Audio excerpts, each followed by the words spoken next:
Right helmet. And mace. Patrol guide. Shield.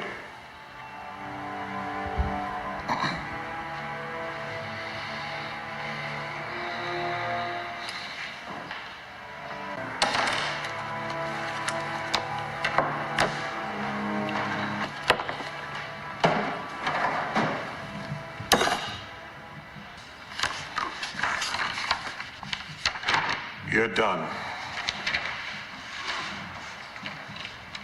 That's it? Yeah, that's it.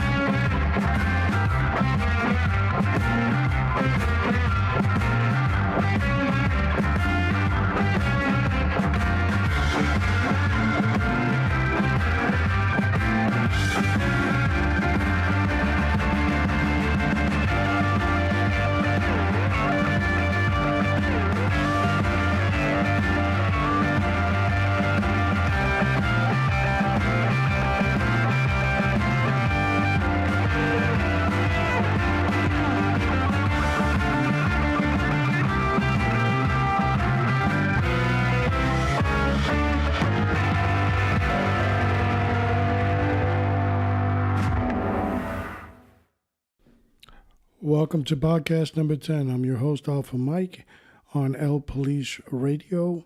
And our segment today, You're Done. You're done is defined as you're finished, kaput, finished, complete, or are you complete?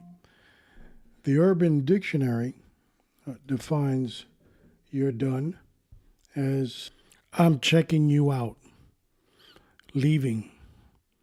Like if you're staying at a hotel, you're departing. You know, there's a segment that I want you guys to hear. And before we roll into this segment that might last 2 podcasts, I want you to hear the director of the Miami-Dade Police Department, Jay Perez, give a description of checking out.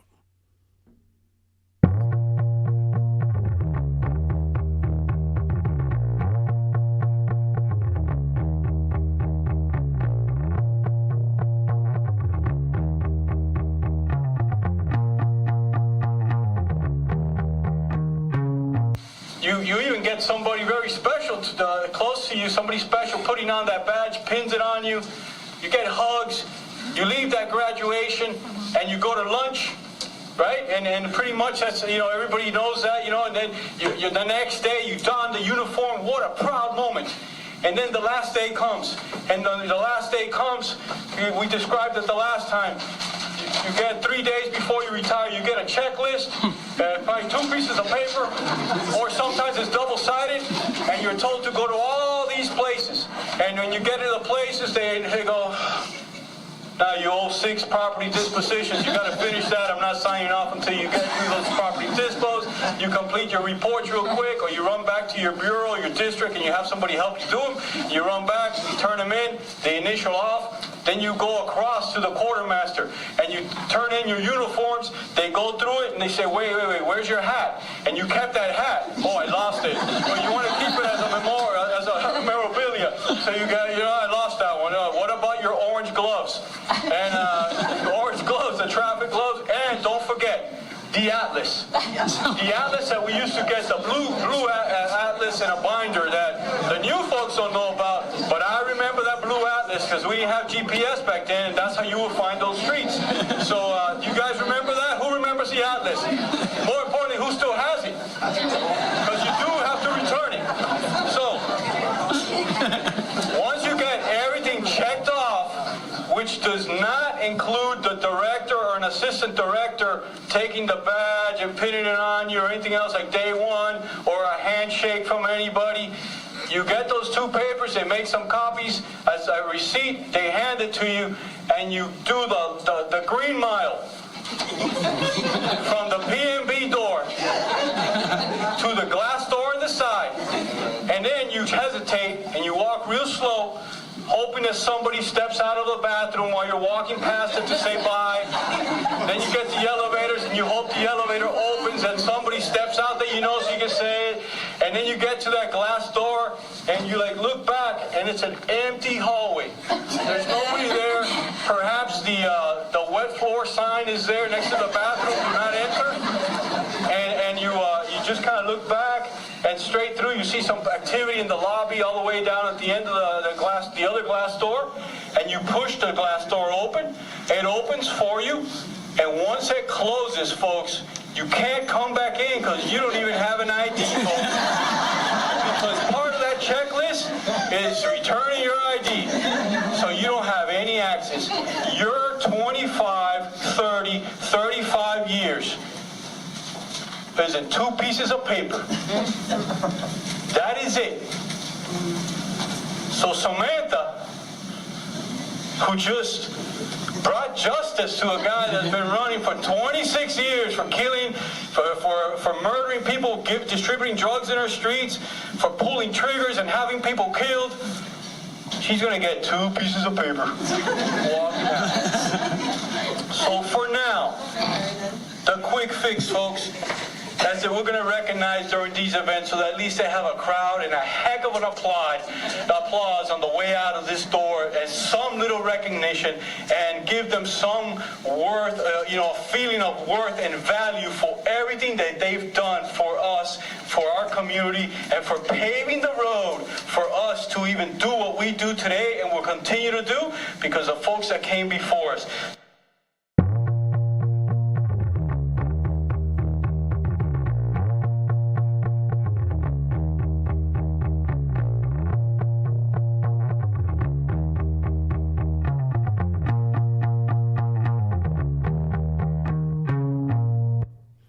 The most impersonal exit that exists in any career. It's basically not even a pat on the back sometimes. You might get a plaque from your teammates or a function or some type of party or an event, and all that is a recognition from the people that you worked with. Your union might even present you with a plaque, and that's something that's appreciative as well. But your agency, many of them, and the larger the worse, they basically, you're just a number. Your ID number, your badge number, call signal, that's all you are. And you walk out those doors like Director Perez said.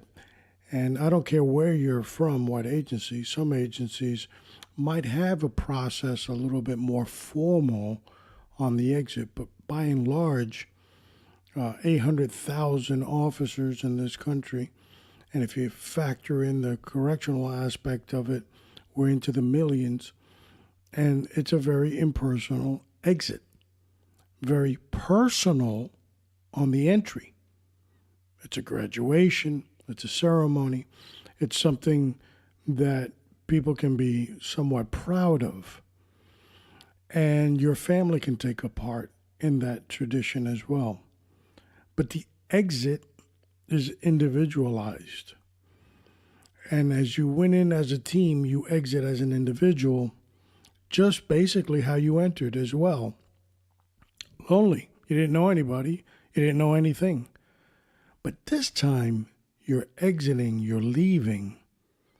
It is a lonely process, but you probably know everybody. And I can guarantee you know a lot. And that's one area I want to concentrate for a moment. What are we doing as a industry in law enforcement in this country when we're excusing this talent from walking out the door? We're not utilizing it. Some agencies, and I'm not going to really mention who they are, will offer you a position as a reserve officer. Now, let me think about this for a minute. I might have been making on a minimal 70, 80, 90, $100,000 a year because of my years of service. I'm a senior officer in my agency. And on the way out, I'm offered a position to do the same thing, but for free. I don't know about you, but I see a huge problem in that and a huge hole. Concepts that are 30, 40 years old, and we're still dragging them along. And you're letting all this talent just slip away, walk out the door, exit, leave. These are people that are, for most given reasons, are subject matter experts in whatever field they were in. And you're not tapping into that resource. How can you utilize retired officers? Bring them back in the category of part-timers. Give them same type of authority or responsibility at a part-time rate, and you can give them those details that are less dangerous, but nevertheless they are dangerous, and they might be in the police setting, traffic enforcement, writing traffic tickets, dealing with things that are not as threatening to allow the active officers do more. In a correctional setting, there's so many things they can do. Processing inmates on the way out, bonding out, leaving, completing sentences, and some other areas as well. We can come up with a whole list that they can utilize, the agency can utilize these talents, keep them on the payroll. They are trustworthy because they've been there 20, 25, 30, 35, 40 years. They're still active. There's still a purpose. The jurisdiction gets a value out of it, and the agency is making a tremendous value. Everybody wins. Oh, wait a minute. Nope. There's not everybody's not a winner. There's definitely a sore loser in the mix. The hidden gem. The ones that say, well, we're here to protect your rights. And that's the union. The union does so much good, but they also can halter progress. And what I just described could be classified as augmenting the workforce, and it could be a contractual violation. We need to go beyond some of these things. We really do. There's, in my brain, I cannot figure out how you can't divvy up all the goods. That the greed has to be so much one-sided that you're working thin. You know, recently, the United States Army said that it was going to relax its entry-level mental illness classifications to allow people that have had mental illness, including self-mutilation. Wait a minute, what was that? And they're going to give them a gun. So, I'm not saying that that's right. That needs to be looked at. But what I'm saying is you got to start thinking out of the box because we live in dangerous times. And one important aspect of all this talent, all this experience that's going out the door, you can utilize them in positions that are more interacting with the community, as well as you have eyes and ears and boots on the ground in that community. So many things you can do, but it's cloudy. It's a cloudy subject. It's something that 2/3 of the people tell you, well, it's not going to work. Not where we're at. No, we won't. That's the problem. They build a wall around concepts. and it should be looked at. Now, on the other side of the script, the value of the individual that's clocking out, that has all that, they have choices. They have fulfilled their dream. They have done their career. They have done it to the best of their abilities, and they're leaving. But some of them, that's what they want to do. They want to move on. They want something else to do. And I encourage that. But then there are these others that they're leaving because the bell rang. It's time to go. Because that was the package deal that I signed up for X amount of years. And I'm slowly exited out. Or there's an age limitation in some jurisdictions in some states. And you've hit that bell. And now it's time to leave. So, can we utilize that talent? The answer is yes. The real question is, do we want to utilize that talent? Is there a willingness to dig deep into the concept and bring it to fruition? And there's the job of government. And we're looking at era in our lifetimes of terrorism, where things are going to happen more and more. We need experienced people out there looking around and doing much more. The value to these communities, these agencies, and these government agencies such as counties, states, or local communities is huge.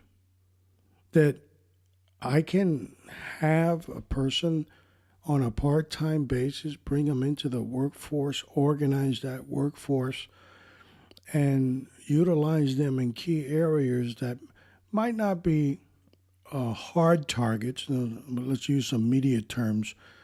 And then let's say a soft target. We can put them in these areas and free up so many others. So Los Angeles Police Department, LAPD, they do utilize a retirement system where they bring these officers after they retire in a capacity of transit or traffic. And I believe there was another sheriff's agency in California that brought in their retired homicide detectives to handle cold cases. And these were individuals that, the time had elapsed and it was time to leave, but they were subject matter experts in the cases that they were handling. So the agencies retained them after the fact to follow some leads on those cases, and they worked those on a part-time basis. So much experience, and we're not tapping into it. So much experience.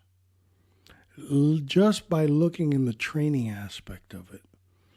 I'm not hating on any of my trainers out there, but realistically, and I'm going to start getting hate mail over this one. If you have a couple of years in the agency and you're in training, my question is, what can you give me? What experience do you bring to the table? That's what I thought. Not much of a response. Let's think about that. What can you bring to the table other than reading a curriculum, following a script that somebody told you? You've not a lived experience. You don't know these things because you haven't lived them. So therefore, it's hard to teach something you haven't lived. It's a theory in a book or on a piece of paper. That's called a curriculum. And to have the experience in order to do it and teach it is valued. So we can take these individuals that are leaving and get them enrolled in that. Not your entire section of training, but still, these are people that have that experience.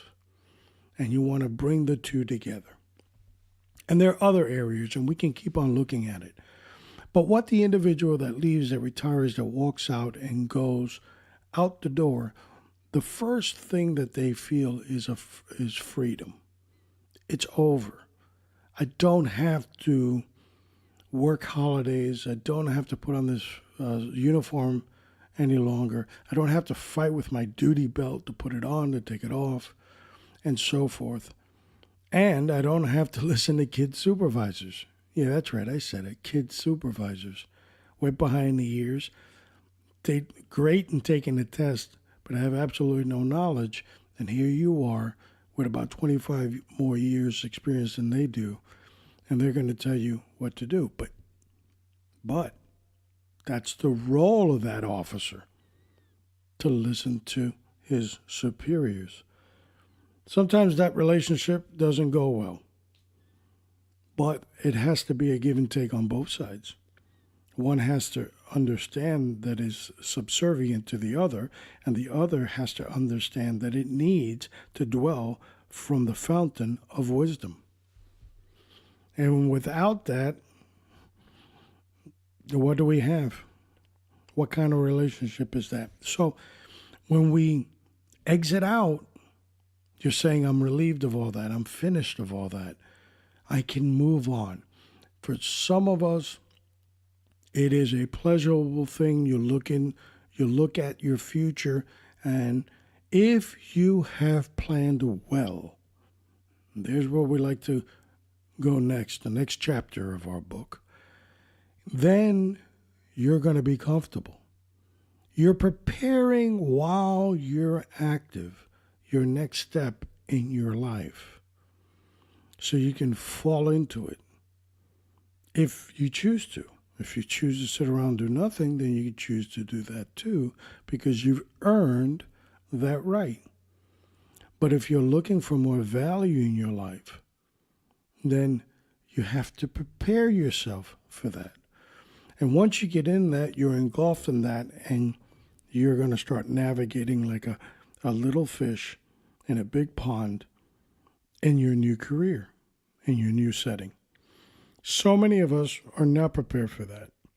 So many of us don't have social skills to do these things because we have built different types of social skills in our years of service that we don't know how to cope now.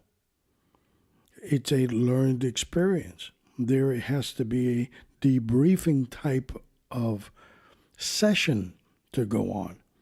And when you're in a position of authority, you tell people, stop, don't move, put your hands up, give me this, do that, and do the other thing. And all of a sudden, now you're not in that position.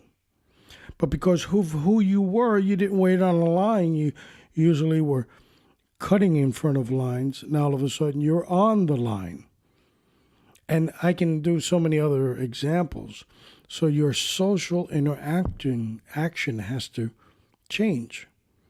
You have to become more of a civilian-minded individual to know that you're superhuman here, and you don't have position of a super authority to do as you please.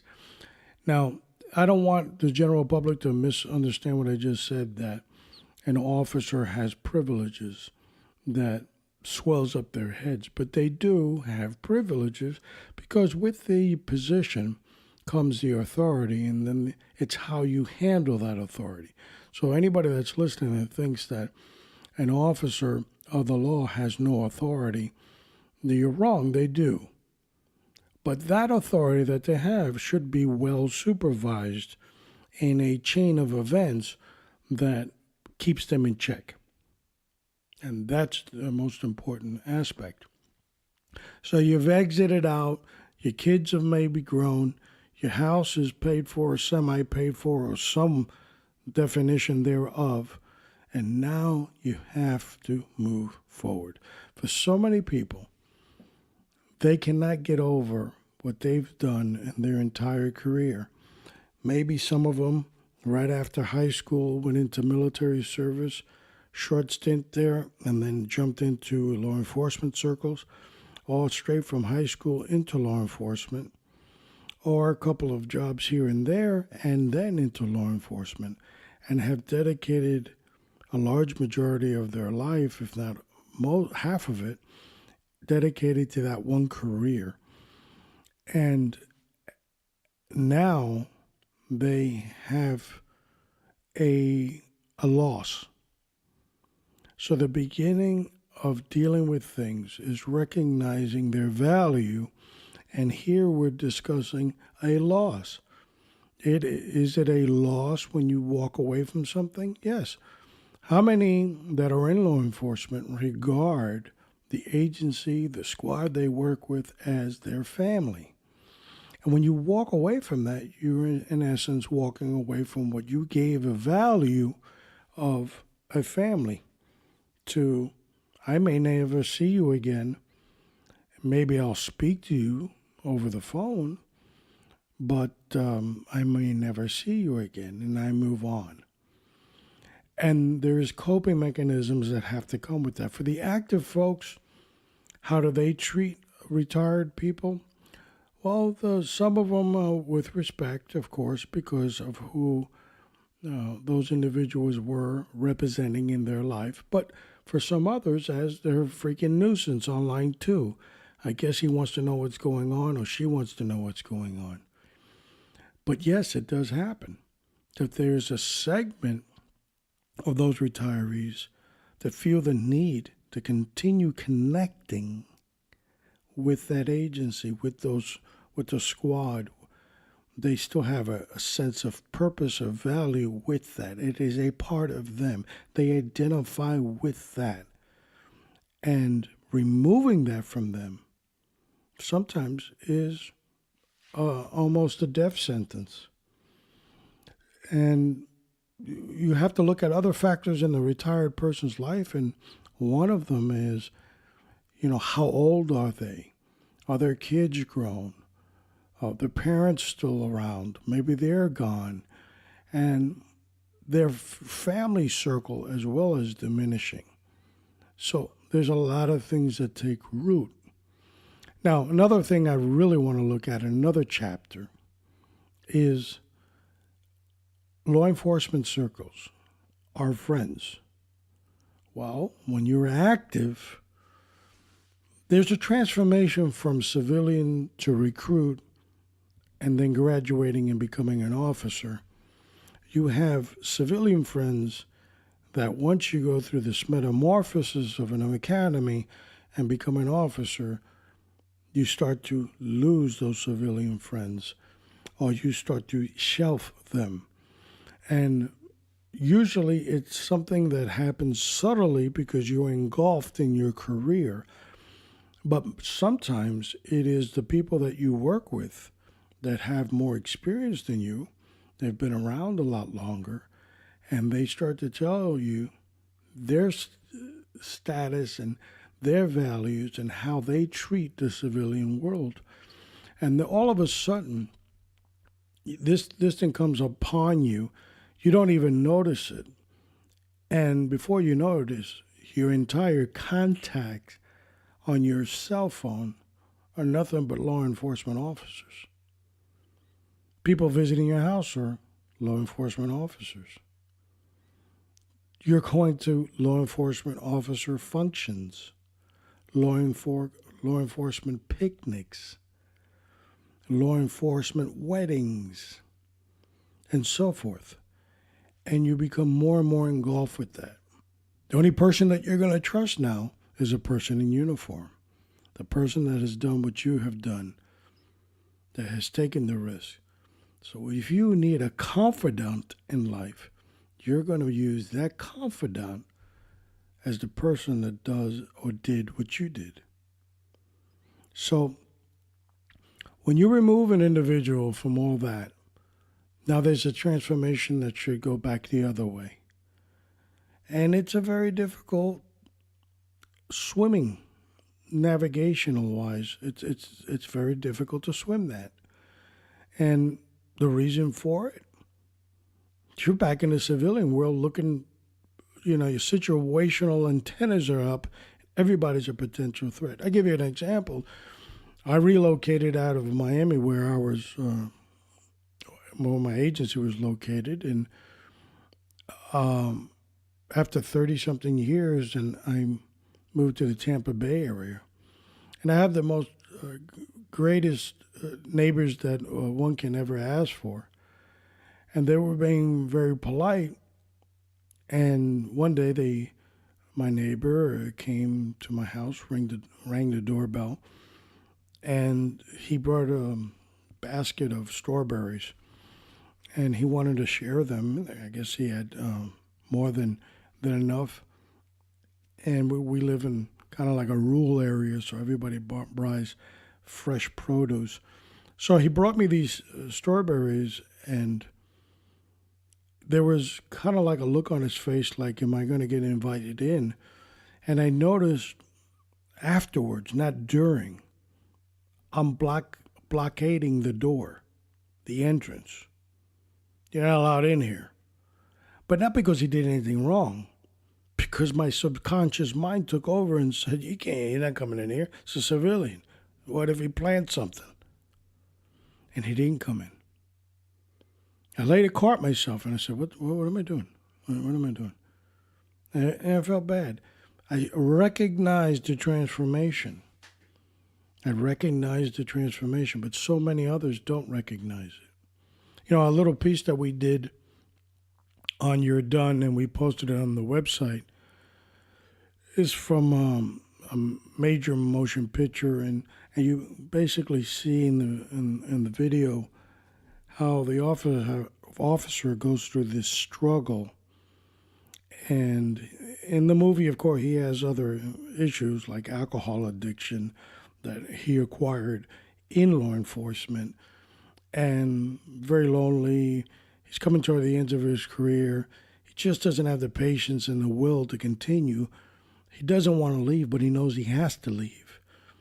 And he's caught in between both worlds. So we played that. And there's where you hear that introduction of You're Done. And it's so true for so many of us. So in order to remove the stigma of You're Done, you need to get on another horse, for lack of a better term, and start ponying down the road. Get something else as a value. Another segment, another chapter that's very important to talk about, and we're going to take about a good segment. We're going to probably pause, and then we'll pick up on these segments. But the same segment, we'll pick up on this. And that's when you become hopeless. And the transformation did not go well. And you really feel that there's nothing else in life. Suicide and the suicide rate for law enforcement officers, although the numbers are down, they range between 125 and 150 a year, which is still very high. And as a result, the smaller percentage are retired than the active. And I think that might be because of reporting purposes. If you're like retired from service for so X amount of years and the person commits the ultimate act of suicide, they might not have really registered them as being retired and maybe classified them as something else, a civilian world. So there might be some, the data might not be really up to par, but nevertheless, active is higher than retired personnel. The numbers are still too big, 125 to 150 a year. So we're trained in so many things, but we're not trained in listening. We're not trained in interacting. We're not trained in observing. And we're not trained in communicable skills. I think our training as law enforcement officers is always on the defense and never on an offense. And as a result, even our social skills are the same. We are defensive. We jump at the opportunity to get in a good discussion, but we really might not initiate it. So we have to initiate a relationship even when we're active with the people that we work with and pay attention to certain things. And how can we help? There's a stigma in law enforcement, another chapter now, on what is classified as snitching. And if I have good reason to believe that an individual that I work with, that I esteem, might be in a position that they might be considering hurting themselves, how can I stay silent? So many of our people walk around with the stigma of this happening in their career when they were active. And they can recollect on all those people that took their lives during their time of service. And they said, could I have done something different? Maybe if I would have, they would still be around. I recently, as far as a couple of years back, when I was active, a good person that worked with me took his life. And it was a shock to many, many individuals because of his fabulous attitude on life. If you had the pleasure of working with him a tour, most of that tour you were going to spend laughing, enjoy, happy. I often called him the mayor. He was that personable. But something made him put a gun to his head and pull the trigger. There was a lot of individuals that worked with him and his squad that really carried the burden of what occurred. And one of them later told me, I could have done something.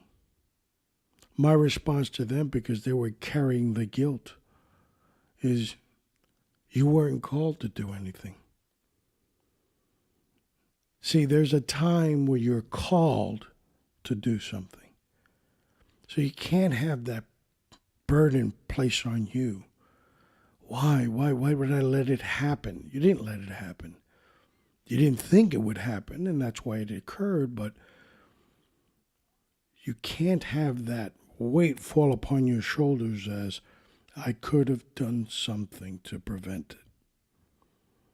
You can reflect back and say, when he said this, when he did that, what if this, what if that? But the bottom line is, you were not called to do that. So what happened to occurred. So what's left now with us is those fond memories of who that individual was. And keeping that memory in your mind until eventually they fade out. Not of necessarily your mind, but of the agency. We're not going to be celebrating somebody that passed away that's 40, 50 years. Human nature is to move on. And that will occur. But in our lifetime, we will celebrate that individual. So many tragic deaths for such fruitful things in life that they felt overwhelmed with, overcome, that there was no way out. Another friend of mine had a great definition for suicide. It is a permanent solution to a temporary problem. And whatever was grieving them was temporary in nature and they could move on. But to them, it was no moving on. And as a result, what occurred. So it's important. We've looked at a lot of facets here. And in our next couple of shows, we're going to start throwing them and piecing them together. And we're going to start talking about a lot of these chapters that we've brought up. Sadly enough, I contacted a organization. I will not mention their name. They're in kind of status that's limbo. And They were a retired officers association, and they had a segment on there for preventing suicide, a section of their organization. So I went out, I reached out to the group, I got no response. I tried to call, straight to voice messages, left a couple of voice messages. Finally, the segments were getting closer and closer, so I found a contact source through Facebook, that they had a Facebook page through the messenger. I go, well, somebody's got to respond. Somebody's going to pick this up, hopefully. Because the new trend now is to cut off your messenger. And several days after I sent them a message, I got a response. Good luck. The organization's almost defaulted, and I don't think you'll get a response from anyone. So people moved on. There was a call to action when that organization started, retired, and why they had a segment for suicide on there. It was a call of action. There was something going on. But they moved on. So should your agency that you work for now, should they have something in place? Nah, he's gone already. We don't belong to us any longer. Do we dispose of people like trash? You know, in my career, I actually witnessed individuals that were retired, many, many years of service, 30, 35, 40 years of service, and they just couldn't stop hanging around the workplace. And they would go to that station, that work area that they were assigned to. And then they were quietly and very politely asked to stop coming because they were kind of disrupting the workplace. We get paid here to do our job, not to have social functions. Remember we spoke about people skills and how they disappear real quick? Well, they did. My former union, one issue that recently there's a debate for new elections, and certain people are running for certain positions, and I'm out of that. I have nothing to do with any of that. I'm retired.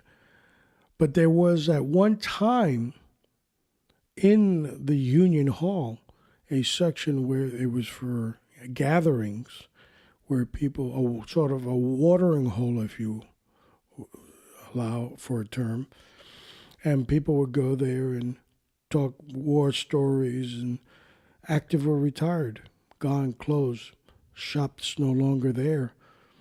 So where do these retired folks go?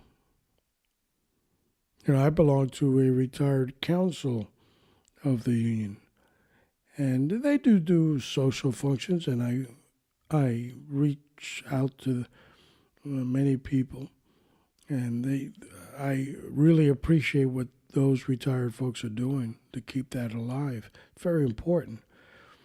But really, if you're not very active in it, you just get a little ID card.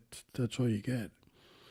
And you pay your minimal dues, yearly dues, and you get your ID card. But it's so important to reflect on why they exist. What was their call to action? Why did they formulate? Because sometimes people need a place to gather. So, this concludes our first segment of You're Done. We will have another segment, maybe two more. And on our next segment, we're going to start looking at some of these chapters that I discussed here. And I'm going to start giving you some factual evidence. And hopefully we can get a guest or somebody lined up. And we want to put it together. You're done, but are you done? So the segment goes from you're done, but are you done? And we hope that you continue listening. The conversation is always on the table, always. And today's conversation is you're never done with God. The Lord always carries you through any difficult times. He carries you through the desert. And He does such more marvelous works. If you wore the uniform for so many years, you know the Bible in the book of Romans chapter 13 talks about governance, how God established it. So in essence, if you wore the uniform or you're wearing the uniform, God established what you're doing. And he established you at this time to do it. So your service is of higher than just your agency. It's a calling that God has placed you in. And he is faithful to carry you through it. Many of you might say, why do police officers or correction officers die in the line of duty? I don't have the answer. But I can tell you that God is faithful in everything he does. And all your burdens and all your worries and all your troubles and everything you're thinking, he is wise enough, faithful enough to carry out your future. Trust in him. I hope that this small segment has been somewhat of value. That the words that I spoke not just went into thin air and people saying, is Alpha Mike suicidal? Because the answer is no. Alpha Mike sees a tremendous hole in a career that we once did that's not being skillfully used, and we're not giving back to those that gave to us. Till next podcast, I'll see you on podcast 11. Before we close out, you want to hook up with us? How do you do it? How do I get up to join the ranks of L Police Radio? First thing you want to do is go to Google. You want to type in L as in Lima, Police. It's one word, L Police Radio. And what pops up there is that social network thing, Facebook, this, that, and the other thing. Once you get on there, you navigate. Or you go to our website, lpoliceradio.com, lpoliceradio.com. Navigate through there. Hook up with us, join the ranks, listen to our podcast, send us messages of what you want to hear, what you want me to discuss, what you want me to look into for you, and I will. It's been my honor, my pleasure to be your host. I'm out.